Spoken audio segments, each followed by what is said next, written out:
Let's look at chapter 2 of Song of Solomon. So in chapter 1, we see that how she is worn out, how she feels unworthy, how she is tired, and like she just wants to see God, and she is coming with a heart that said, "Let Him smother me with kiss, with His divine Spirit kiss." I want to see Him with no veil between us. And then God shows her, "Let me tell you how I see you," and she has an encounter with God, and she sees God face to face, and God addresses her. He addresses her identity. He says, "Hey, you're beautiful. You are Pharaoh's finest horses. You're a royal. You are strong, and you're so beautiful." And he just corrects. He just says, "Hey, look at me. Let me tell you. I will show you how I look at you." And he just deals with her soul. He deals with the identity of her soul.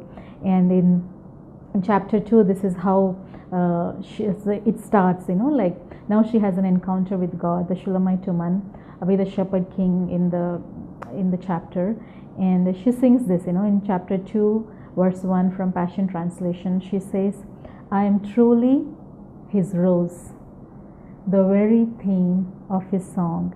I am overshadowed by His love, growing in the valley." From a lady who felt unworthy to the person saying, "Hey, I am the theme of your song. I am overshadowed by your love." I just love the word, "I am overshadowed by His love." When I look at this scripture, overshadow, and I felt God took me to this place where Mary had an encounter with the angel. I'll just take that verse and show you. "And the angel answered and said to her, 'The Holy Spirit will come upon you, and the power of the Highest will overshadow you. Therefore also the Holy One who is born shall be called the Son of God.'" I love this verse. I love how she feels like she's overshadowed by God's love. I love how she says that she's the theme of His song. And why do I bring Mary's encounter here? Because I feel Mary's encounter with the Holy Spirit, whatever God did in Mary's life by overshadowing her with the Holy Spirit, He is not done with Mary. What happened to Mary is like a forerunner of things to come. Every person who has an encounter with the Holy Spirit, who is overshadowed by God's love, by the God's Spirit, by His power, still continues to birth. They continue to birth God's visions. They continue to birth God's dream. They continue to birth God's calling. And yes, when we have that kind of encounter with God, when the Holy Spirit overshadows, we conceive visions, we conceive dreams, we conceive callings in our life. And God just showed the physical manifestation with Mary. When Mary surrendered her and said, "Let it happen according to your will," she was able to conceive things of God. She was able to conceive the Son of God into this earth, Jesus. Same way, when we say yes to God, when we have such a pure, authentic, raw encounter, when we are overshadowed by His love, conception still happens in the Spirit. We still birth visions. God is not done. God is not done. Jesus came as somebody who is a forerunner. Jesus Himself said, "I am leaving, but the Holy Spirit will come on you guys, and you guys will do more than what I have done." And He says, "I'm not ashamed to call you my brothers." Like if you see in a family, if you know that a family has more than one child, and if somebody is an elder person, that means that there are other children who are born to those parents. And Jesus said that, "Your father is my father. I'm calling you my brother and my sister." So we are still birthing.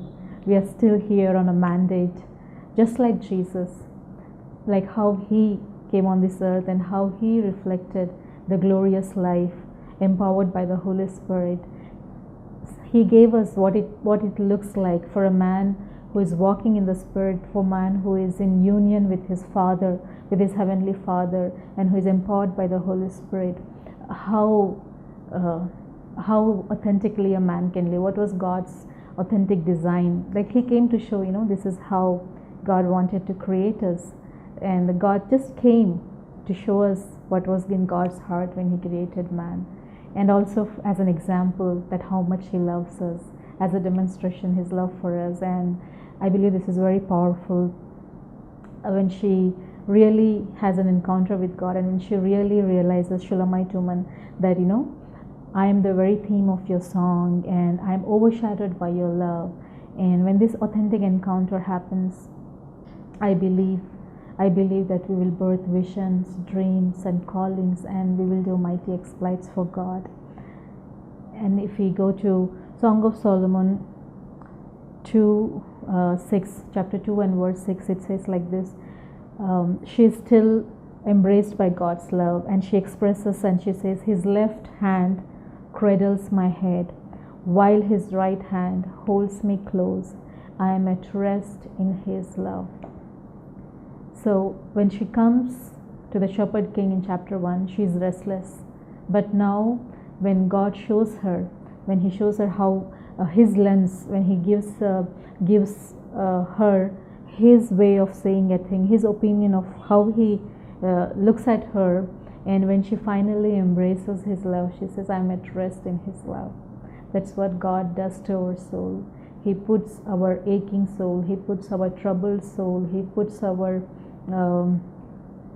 hurting soul to rest, and he heals our soul.